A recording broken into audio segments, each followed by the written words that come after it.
আসসালামু আলাইকুম। দ্বিতীয় অধ্যায়ের আমরা এবার অনুশীলনীর সৃজনশীল প্রশ্ন সমাধান করব।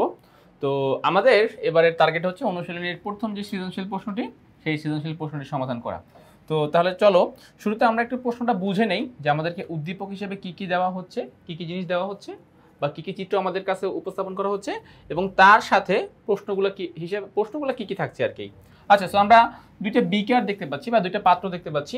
এই দুইটা পাত্রের মধ্যে একটা পাত্রে রয়েছে আয়োডিন মিশ্রিত খাদ্য লবণ, আর একটা পাত্রের মধ্যে রয়েছে বালি ও গ্লুকোজ, অর্থাৎ দুইটা ভিন্ন ভিন্ন পাত্রে দুইটা ভিন্ন ভিন্ন মিশ্রণ। একটার মধ্যে রয়েছে আয়োডিন মিশ্রিত খাদ্য লবণ, আর একটার মধ্যে রয়েছে বালি এবং গ্লুকোজ। এটাকে একসাথে মিশ্রিত করে একটা মিশ্রণ তৈরি করা হয়েছে। আচ্ছা, এবারে চলো প্রশ্ন, ক নম্বর প্রশ্ন, ব্যাপন কাকে বলে? সো আমরা জানি কোনো মাধ্যমে, কঠিন তরল গ্যাসীয় যে কোনো মাধ্যমে কোনো বস্তু স্বতঃস্ফূর্ত ও সমানভাবে ছড়িয়ে পড়ার প্রক্রিয়াকে ব্যাপন বলে। ব্যাস, কতে আমাদের এইটুকু অ্যান্সার লিখলি হয়ে যাবে। নেক্সট প্রশ্ন, খ নাম্বার দেখো, রান্নার কাজে জ্বালানি হিসেবে ব্যবহৃত গ্যাসের সিলিন্ডারের মুখ খুলে দিলে ব্যাপন ও নিঃসরণের মধ্যে কোনটি আগে ঘটে? তো কোশ্চেনটা কিন্তু খুব সুন্দর একটা প্রশ্ন, যে আমরা যখন রান্না করি তখন আমরা যে গ্যাস সিলিন্ডার থাকে, সেই গ্যাস সিলিন্ডারে যদি মুখ খুলে দেই তাহলে এখানে কি ব্যাপনটা আগে ঘটবে নাকি নিঃসরণটা আগে ঘটবে?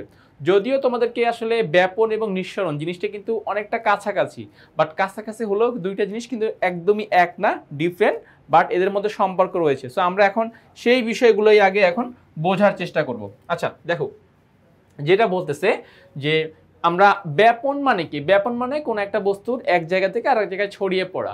আর নিঃসরণ মানে কি, নিঃসরণ মানে হচ্ছে কোনো একটা বস্তুর উচ্চ চাপের স্থান থেকে নিম্ন চাপের স্থানের দিকে সজোরে যেই বেরিয়ে আসে, এই বেরিয়ে আসার প্রসেসটাকে বলা হয় নিঃসরণ। এখন একটা জিনিস বুঝো, যে আমরা যখন সিলিন্ডারের যখন মুখ খুলে দিব বা সিলিন্ডারের যখন যেই চাবিটা থাকবে সেই চাবিটা যখন খুলে দিব তখন কি করবে, ভিতরের গ্যাসীয় পদার্থগুলো সজোরে সেই সিলিন্ডারের সরু ছিদ্রপথ থেকে বেরিয়ে আসবে। তাহলে এই যে সিলিন্ডারের সরু ছিদ্রপথ থেকে যে ভিতরের গ্যাসীয় কণাগুলো বের হয়ে আসলো, এখানে আগে নিঃসরণটা ঘটবে। বের হয়ে আসার পরে সমস্ত রুমে আস্তে আস্তে সেই গ্যাসীয় কণাগুলো কি করবে, ছড়িয়ে পড়বে।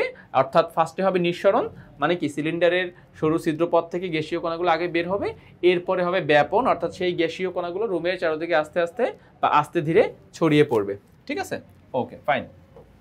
তাহলে আমরা এইটুকু অ্যান্সার কিন্তু আমাদের এখানে খুব সুন্দরভাবে লেখা আছে, যে দেখো যে নিঃসরণটা আগে ঘটবে। আমি তোমাদেরকে একটু দেখাচ্ছি যে আমাদের সরু ছিদ্রপথ থেকে সবার আগে যেটা আসবে সেটা হবে আমাদের নিঃসরণ। এই যে দেখো আমাদের এখানে লেখা আছে যে নিঃসরণটা কোথায় ঘটবে, নিঃসরণটা আগে ঘটবে।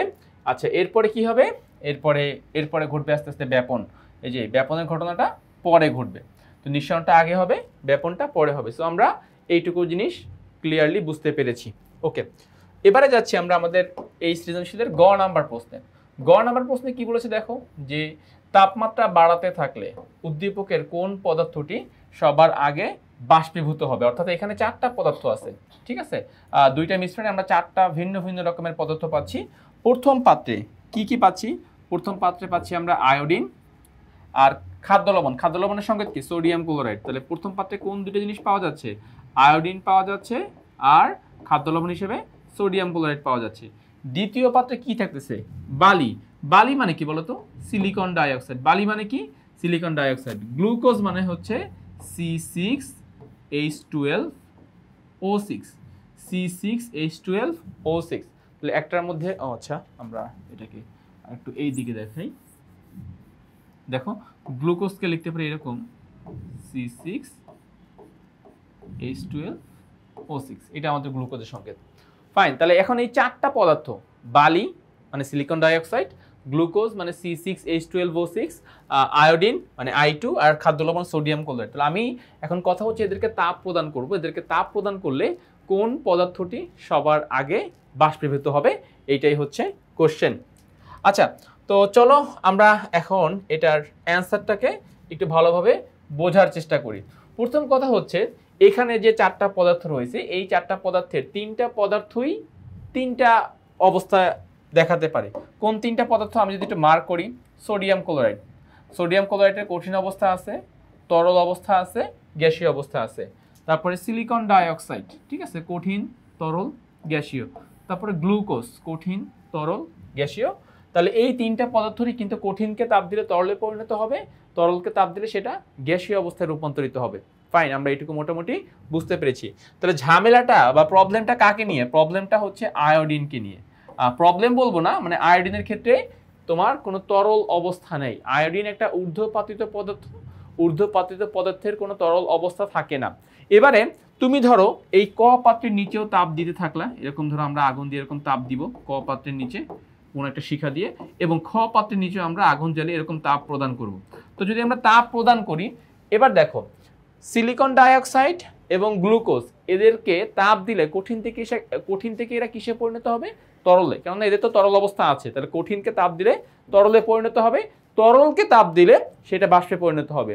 কিন্তু তুমি যদি এই ক পাত্রে তাপ দাও তখন কি হবে? সোডিয়াম ক্লোরাইড ধরো কঠিন থেকে তরল হলো, কিন্তু আয়োডিন কি আর তরল হবে না। আয়োডিন কঠিন থেকে সরাসরি কিসে ধারণ করবে? গ্যাসীয় অবস্থায় ধারণ করবে। কঠিন থেকে আয়োডিন সরাসরি গ্যাসীয় অবস্থা বা বাষ্পীয় অবস্থায় রূপান্তরিত হবে, কেননা আয়োডিনের জন্য কোনো তরল অবস্থা নেই। তাহলে আমরা যদি এখন সামারি করি এভাবে, যে উদ্দীপকের 4টা পদার্থকেই যদি আমরা তাপ দেই, তাহলে বাকি যে 3টা পদার্থ মানে বালি, গ্লুকোজ এবং সোডিয়াম ক্লোরাইড এরা কঠিন থেকে তরলে পরিণত হবে। এবার যদি ওই তরলকে তাপ দেই তখন তারা তরল থেকে বাষ্পে পরিণত হবে। বাট যদি আমরা আয়োডিনকে তাপ দিই তাহলে আয়োডিন কি আর তরল হবে না, আয়োডিন সরাসরি কঠিন থেকে গ্যাসীয় আয়োডিন বা বাষ্পীয় আয়োডিনে রূপান্তর হবে। তাহলে এই 4টা পদার্থের মধ্যে কে সবার আগে বাষ্পীভূত হলো বা গ্যাসীয় অবস্থায় রূপান্তর করলো? অ্যান্সারটা কি হবে? অ্যান্সারটা হবে আয়োডিন। তো আমি আশা করতেছি তোমরা আমার এই সামারিটুকু বুঝতে পেরেছো। দেখো এখানে এই কথাগুলো জাস্ট বলা আছে গ নাম্বারে, যে সবার আগে আয়োডিন। দেখো এই যে আমরা একটু মার্ক করে দেখাই যে আয়োডিন সবার আগে বাষ্পীভূত হবে।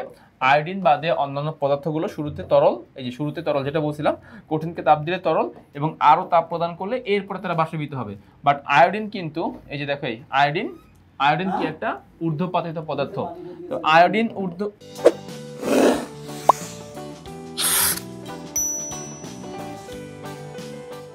কিন্তু দেখো এখানে কি বলতেছে, কিন্তু আয়োডিন হলো একটা ঊর্ধ্বপাতিত পদার্থ যেটা কিনা তোমার কঠিন থেকে, দেখো এই যে কঠিন থেকে সরাসরি তরলে পরিণত না হয়ে সরাসরি কিসে বাষ্পীভূত হবে আর কি। তাহলে কি বলা যায়, আমার উদ্দীপকের যে 4টা পদার্থ ছিল sodium chloride, iodine, silicon dioxide এবং গ্লুকোজ, এই 4টা পদার্থের মধ্যে সবার আগে কে বাষ্পীভূত হবে?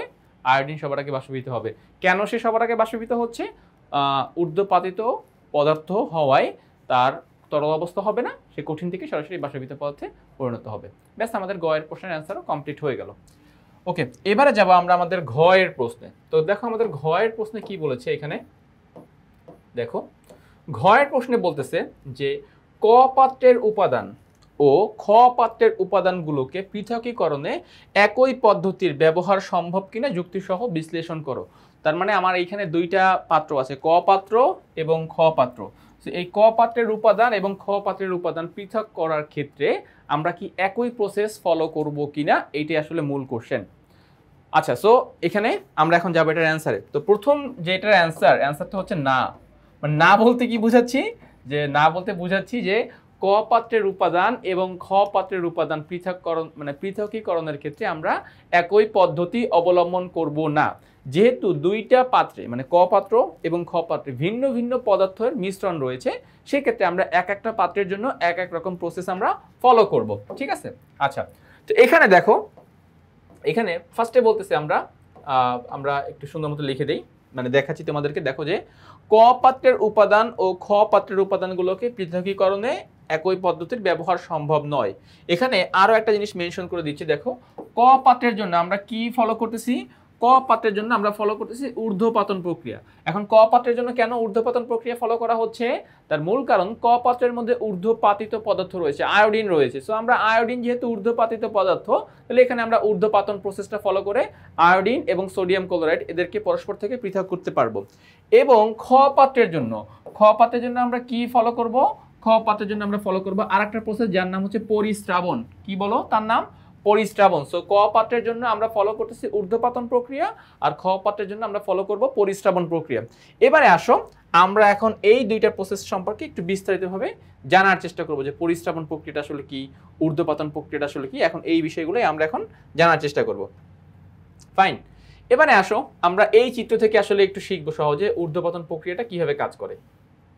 আচ্ছা দেখো, এখানে কি হচ্ছে খেয়াল করো, এখানে ধরো এই বিকারের মধ্যে আমরা এখানে একটা বিকার নিচ্ছি, এই বিকারের নিচে এখানে বিকারের নিচে আমরা আয়োডিন যুক্ত খাদ্য লবণ নিচ্ছি, অর্থাৎ এই জায়গাতে তোমরা নিচে যে দেখতে পাচ্ছ সেখানে আয়োডিনও আছে প্লাস খাদ্য লবণও আছে, আয়োডিনও আছে প্লাস সেখানে খাদ্য লবণও রয়েছে। এবারে আমরা বুনসেন বার্নার দিয়ে এখানে তাপ প্রদান করতেছি, অর্থাৎ এই বিকারের নিচে আমরা তাপ দিচ্ছি, বিকারটাকে আমরা তাপ দিচ্ছি। তো বিকারকে যদি আমরা তাপ দেই তো দেখো সোডিয়াম ক্লোরাইড কি হবে, কঠিন থেকে তরলে পরিণত হবে। সোডিয়াম ক্লোরাইড কঠিন থেকে কিসে পরিণত হবে, তরলে। বাট আয়োডিন তো অলরেডি আমরা গ নাম্বার প্রশ্নে আলোচনাই করে দিয়েছে যে আয়োডিন কিন্তু আর তরল হবে না, আয়োডিন কিসে পরিণত হবে, আয়োডিন সরাসরি গ্যাসীয় আয়োডিনে পরিণত হবে। এবং আয়োডিনগুলো দেখো, এই যে দেখো আয়োডিনগুলো গ্যাসীয় আয়োডিনে পরিণত হবে এরকম, তাহলে তারা কি হবে, গ্যাসীয় হয়ে যাবে, মানে উপরের দিকে উড়ে যাবে। বাট আমরা যেটা করেছি, উপরে আমরা একটা ঢাকনা দিয়ে রেখেছি এবং ঢাকনার উপরে দেখো আমরা বরফ খণ্ড রেখেছি, তার মানে উপরের এই জায়গাটা একটা শীতল জায়গা, শীতল ঠান্ডা জায়গা। তাহলে এই যে গ্যাসীয় আয়োডিনগুলো যখন সে বাষ্পীভূত হবে বা গ্যাসীয় হবে, সে তো এখান থেকে পাত্র থেকে বের হয়ে যেতে পারবে না, সে উপরে ঢাকনায় বাধা পাবে। এবং ঢাকনাটা যেহেতু বরফ দ্বারা ঢাকা, মানে বরফ, ঢাকনার উপরে যেহেতু আমরা বরফ দিয়ে রেখেছি, তার মানে কি এই জায়গাটা একটা শীতল জায়গা। এই শীতল জায়গায় যখন গ্যাসীয় আয়োডিনগুলো যাবে, তারাকে আমরা জানি যে ঊর্ধ্বপাতিত পদার্থ, কঠিন থেকে যেমনি গ্যাসীয় অবস্থায় ধারণ করে, ঠিক গ্যাসীয় অবস্থাকে শীতল করলে তারা আবার কিসে পরিণত হয়, কঠিন অবস্থায় পরিণত হয়। তোমরা এই যে পাত্রের নিচে দেখো, এই যে পাত্রের নিচে যেরকম আমরা যে দেখাচ্ছি, তাহলে এইগুলো কি, এইগুলো আসলে আয়োডিন। কিরকম আয়োডিন, কঠিন আয়োডিন। তারা কিভাবে কঠিন আয়োডিনে পরিণত হলো, গ্যাসীয় আয়োডিনকে যখন আমরা এই যে ঠান্ডা বরফের সংস্পর্শে এনেছি, তখন গ্যাসীয় অবস্থা থেকে তারা পুনরায় আবার কঠিন অবস্থায় রূপান্তরিত হয়েছে এবং ঢাকনার নিচে কঠিন আয়োডিন হিসেবে জমা হয়েছে। আর আমার এখানে কি আছে বলো তো, এই পাত্রের এই যে নিচে কি আছে, নিচে আছে তোমার তরল সোডিয়াম ক্লোরাইড, মানে সোডিয়াম ক্লোরাইডের তরল অবস্থা। তাহলে দেখো তো, একই পাত্রের দুইটা প্রান্তে দুইটা ভিন্ন ভিন্ন যৌগ, উপরে রয়েছে কঠিন আয়োডিন, নিচে রয়েছে তরল সোডিয়াম ক্লোরাইড। তাহলে আমরা এবার ঢাকনাটাকে পৃথকভাবে কোনো একটা জায়গায় সরিয়ে নিয়ে আমরা যদি আয়োডিনগুলোকে সেখান থেকে সংগ্রহ করতে পারি, তাহলে আমার এই পাত্রের মানে এই বিকারের নিচে সোডিয়াম ক্লোরাইডটা থেকে গেল, আর অন্য একটা পাত্রের মধ্যে আমরা আয়োডিনকে সহজেই সংরক্ষণ করতে পারবো আর কি। তো এই যে প্রসেসটা এখানে আমরা ব্যবহার করলাম, এই প্রসেসটাকে বলা হয় ঊর্ধ্বপাতন প্রক্রিয়া। সো আমরা আয়োডিনের উদ্বায়ী যে বৈশিষ্ট্য, সেই উদ্বায়ী বৈশিষ্ট্যকে কাজে লাগিয়ে আমরা আয়োডিনকে সোডিয়াম ক্লোরাইড থেকে সহজে কি করতে পারবো, পৃথক করতে পারবো। ওকে ফাইন, এবারে যাচ্ছি আমরা নেক্সট অংশে। দেখো খেয়াল করো, এই যে এই চিত্রটা একটু বুঝতে হবে।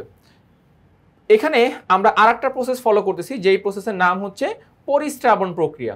তো এখন এই পরিস্রাবণ প্রক্রিয়াটা কেন এখানে করা হচ্ছে, এখানে কেন আমরা ঊর্ধ্বপাতন প্রক্রিয়াটা ফলো করছি না?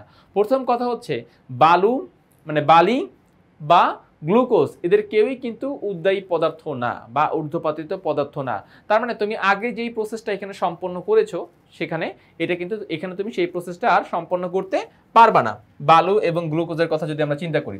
তো আমরা কি করলাম, ফার্স্টে আমরা এখানে আর একটা বৈশিষ্ট্য কাজে লাগাবো। সেটা কি বলতো, দেখো বালির কথা বলো এবং গ্লুকোজের কথা বলো, এরা উভয় কিন্তু পানিতে দ্রবণীয় নয়। গ্লুকোজটা পানিতে দ্রবীভূত হয়, বাট বালি কখনো কিন্তু পানির সাথে মিশ্রিত হয় না। তাহলে এই যে পানিতে দ্রবীভূত হয় কি হয় না, এই বৈশিষ্ট্যকে আমরা কাজে লাগাবো। কাজে লাগিয়ে আমরা এখন এদেরকে কি করব, পৃথক করার চেষ্টা করবো। তো ফার্স্টে আমি কি করলাম, দেখো ফার্স্টে আমি এরকম একটা পাত্র বা এরকম একটা বিকার নিলাম। এই বিকারের মধ্যে আমার সিলিকন ডাইঅক্সাইড থাকবে, এই বিকারের মধ্যে আমার গ্লুকোজ থাকবে, ঠিক আছে। এবং এই বিকারের সাথে আমি কি করব, পানি অ্যাড করব, সিলিকন ডাইঅক্সাইড, গ্লুকোজ, এবং এর সাথে আমি এখানে অ্যাড করব H2O বা পানি। আচ্ছা, তো ফার্স্টে আমি সিলিকন ডাইঅক্সাইড, গ্লুকোজ এবং পানি একত্রিত করে আমরা সেটাকে নাড়িয়ে একটা দ্রবণ তৈরি করব। বাট আগেই বলে দেই, এই যে সিলিকন ডাইঅক্সাইড কিন্তু পানিতে দ্রবীভূত হবে না। তো পানিতে দ্রবীভূত না হলে কি হবে, আমার গ্লাসের মধ্যে সেটা নিচে তলানি আকারে পড়ে থাকবে, গ্লাসের মধ্যে নিচে তলানি আকারে সেটা পড়ে থাকবে। আচ্ছা, এবারে দেখো আমরা একটা ফানেল বা একটা ছাঁকনি নিব, এখানে ছাঁকনি ব্যবহার করব এবং এই যে বালু মিশ্রিত পানি, সেই পানিকে আমরা এখানে ঢালবো, সেই ছাঁকনির মধ্যে আমরা ঢালবো। ঢালার পরে কি হবে, দেখো যেহেতু যেটা বললাম যে সিলিকন ডাইঅক্সাইড বা বালি সেই পানির সাথে মিশ্রিত হয় নাই, তাহলে এটা সে এই ফানেলের এখানে কি হবে, আটকা পড়ে যাবে, ঠিক আছে।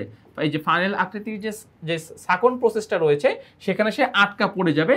আর গ্লুকোজ মিশ্রিত পানিতে অবশ্যই সে তো এখান থেকে পাস করে সেইখান থেকে ফোটায় ফোটায় নিচে আরেকটা বিকার রেখেছি, সেই বিকারে পড়বে। তাহলে আমরা ছাঁকন প্রক্রিয়ায় আমরা গ্লুকোজ এবং বালুর যে মিশ্রণ, সেখান থেকে কিন্তু আমরা এখান থেকে বালুটা সেখানে আটকে যাচ্ছে, বালু সেখানে কি হচ্ছে, আটকে যাচ্ছে, ঠিক আছে কথাটা।